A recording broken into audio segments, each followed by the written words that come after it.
Hey folks, Jim Thomas here, Fitness Management and Consulting, and I appreciate you being here at the channel today. And for those of you that have not yet done so, please hit that subscribe button. I appreciate it. And if you find the information that I provide beneficial, please hit that like button as well. Now, our topic for you today, it's the 5 deadly habits that will kill gym sales. Let's take a look at them, see where you're at. Are you doing any of these? If you are and you can fix some of these, you can see an immediate uptick in your sales performance. Or if you're managing somebody that maybe has some of these habits, this might be a good little checklist to help fix that for them. So number 1 is talking too much.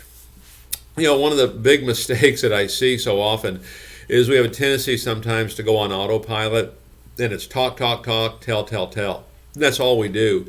And really what our job is on the tour and with our customer is we want to find out as much about them as we can, to help understand where they're at, to help qualify them, to help understand what problems they want to have solved. So, and one of the best ways to do this, if you're using a needs analysis, and if you're not using a needs analysis, just get yourself a legal pad where you're going on the tour. And the best way to avoid talking too much is to make sure we're taking notes, because the only way you're going to be able to take notes is if you're asking questions, okay? And in the end, I'd have a really good needs analysis to make sure I was asking all the proper questions. But this is not about talk, talk, talk, tell, tell, tell. This is about finding out as much about your customer as you possibly can.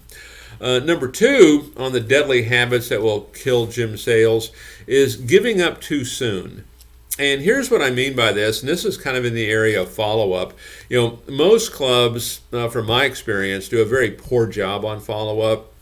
I'd venture to say probably half the clubs that I talk to really don't follow up at all. And those that do, they might follow up once or twice or 3 times, and maybe it's a text, maybe it's an email, it's something soft, and we're checking to see if they want to join.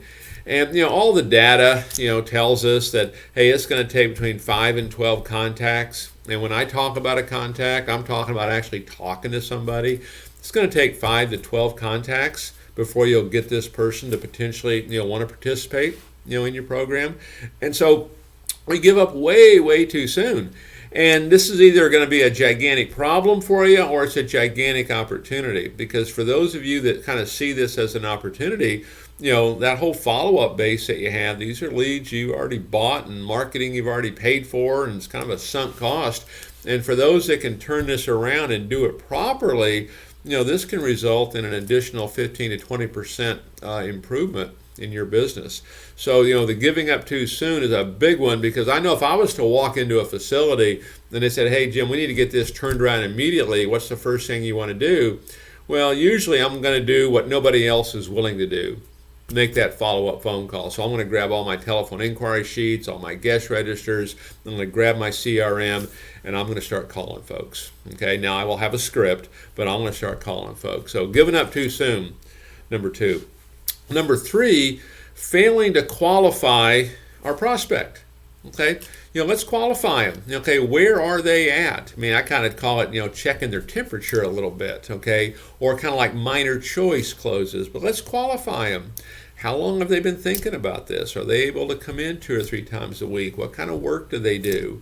Who else is involved in the decision-making process? Have they checked out other clubs? Okay, have they been a member of a club before? What have they done before to try to get into shape? So I really want to qualify this person. And again, this is going to come back to having a good needs analysis. If you don't have a good needs analysis for them, you want to get one. And because what I like to do on that needs analysis, I kind of use it as a salesperson cheat sheet, okay? Because I used to do that. When I first started, I'd have a clipboard and I'd have all my questions kind of taped on a clipboard of things that I felt like I needed to ask on that tour to kind of pre-qualify this person and to kind of help move them through the process, correctly. And so if you don't have that needs analysis, you definitely, for sure want to get yourself one. Number 4 of the deadly habits that will kill gym sales is resting on our laurels. This is the most deadly one of all, maybe, and that's complacency, success apathy.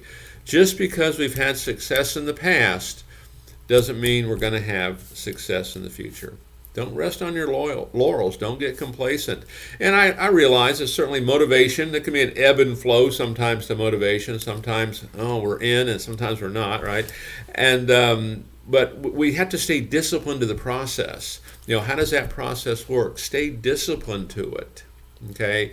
And you'll do fine, okay? It's one of the secrets to this, because, so many places that do well and then they don't do well, it usually comes back to complacency, more so than it does, competition or some kind of outside environment. A lot of times that worst enemy is going to be us. And then number 5, blaming someone else or something else. Don't point the finger. I'm sure we've all heard it, right? If you point the finger at somebody else, there's 3 more pointing back at you. So, don't blame others. Be accountable. Be accountable. If you're not doing well, it's not because of the owner. It's not because of the prices. It's not because of the competition. It's not because of world events. Not because of circumstances. It's you. Because that's the only thing you have control over is you. So accept that one, okay? This gives you total power over everything. When you start to blame others, you give up your power to change, is really what happens, okay? So 5 deadly habits that will kill gym sales. Folks, my name's Jim Thomas. My company's Fitness Management Consulting. Appreciate you being here today. And if you'll check out the links below, one of the things that you might be worth checking out for you is we have a funding link down there for you, where for no collateral you can potentially get between $50,000 and $250,000 worth of funding. And for you folks that are looking to start a new operation, this could be a nice way to start. If you've already received funding and you need a little bit more, this could be a great way to do that. If you just need some reserve in the bank, just in case, kind of for a rainy day fund. Or if you're an existing operator, you're getting back up again, you need some money for marketing, you need to kind of jumpstart some training for your staff, this can be a great resource for you as well. So folks, again, my name is Jim Thomas. If the information I provided here today for you has been beneficial, please hit that like button, and we'll look forward to seeing you all in that next video.